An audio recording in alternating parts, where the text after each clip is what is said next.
दीपावली की समस्या।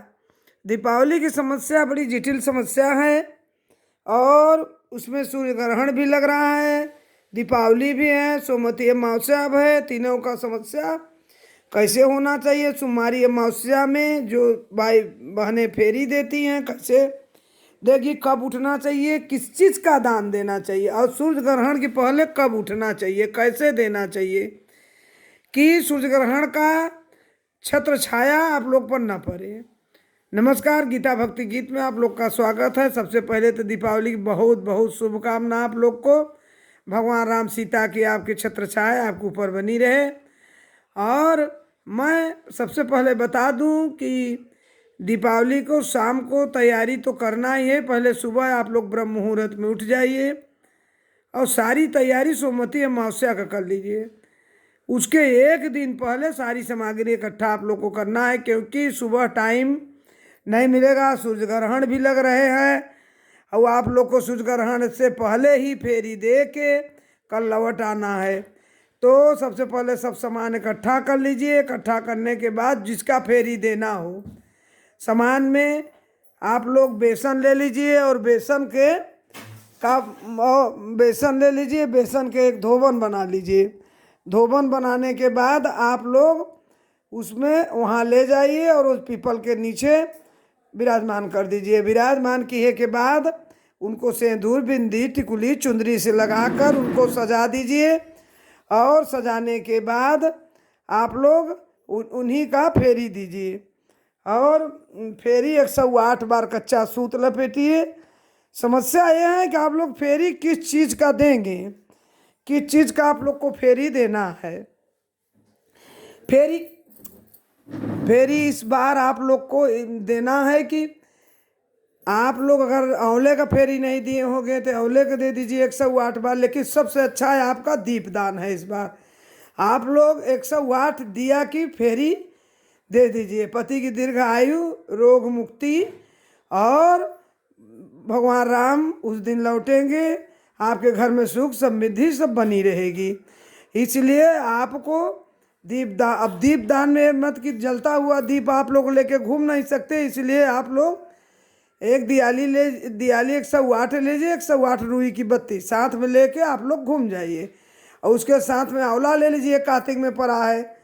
आंवला के दिए हैं तो कुछ और, क्योंकि अकेले नहीं घूमना चाहिए। चावल गेहूँ कुछ भी सब लेके साथ में घूमना चाहिए। और फेरी लगाने के बाद आप लोग जो भी वहाँ धोबन को, वहाँ शनि देव के, वहाँ विष्णु भगवान विराजमान रहते हैं, वहाँ सब श्रृंगार का सामान चढ़ाइए, कपड़ा चढ़ाइए, धोती साया ब्लाउज भी चढ़ाइए, पेटीकोट भी चढ़ाइए, जो भी है सब कुछ चढ़ाइए। वहाँ चढ़ा के अच्छे से सब पूजा सामग्री रोरी रक्षा कलावा मौली सब वहाँ मतलब भगवान को पान का पत्ता, मुख शुद्धि के लिए सब पूजा का सामग्री, इलायची लौंग घी का 8 दिया जलाइए और 108 बार परिक्रमा करिए।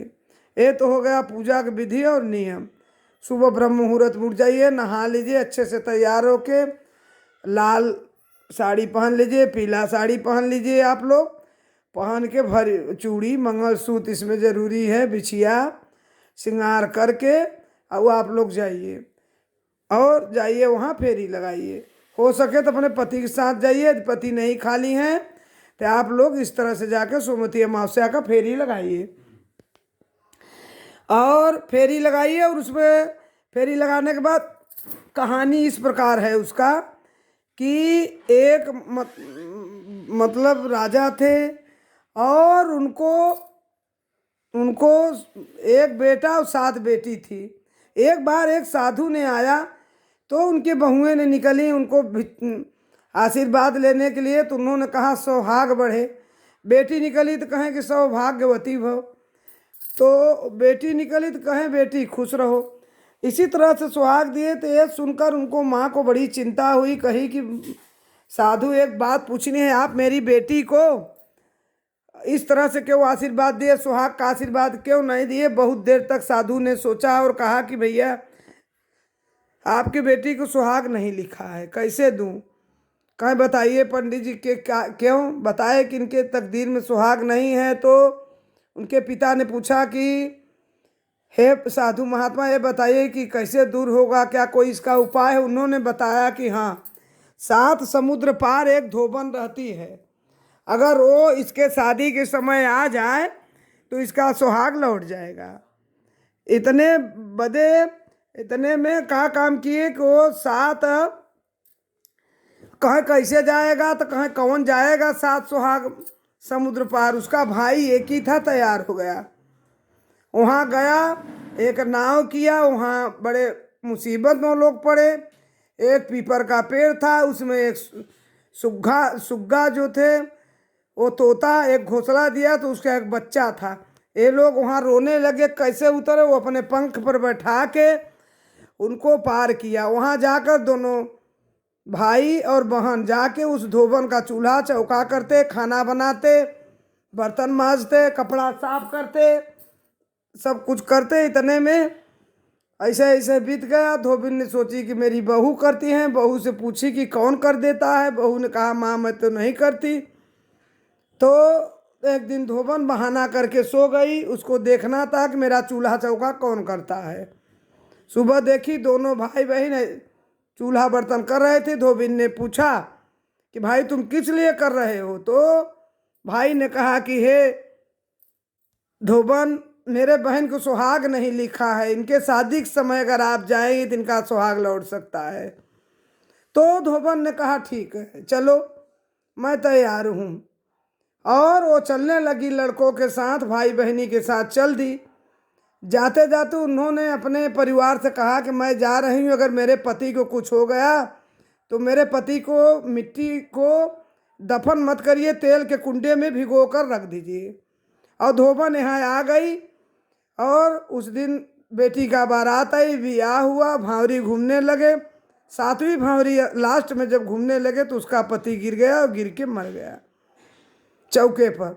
वहाँ रोवन पीटन मच गया। धोबिन सब देख रही थी। इतने में धोबन उठी, अपने मांग में 7 चुटकी सिंदूर लगाई और जाके उस बेटी को अपना 7 चुटकी सिंदूर उतार दी। उतार के उस बेटी के मांग में भर गई। उसका पति उठ के बैठ गया।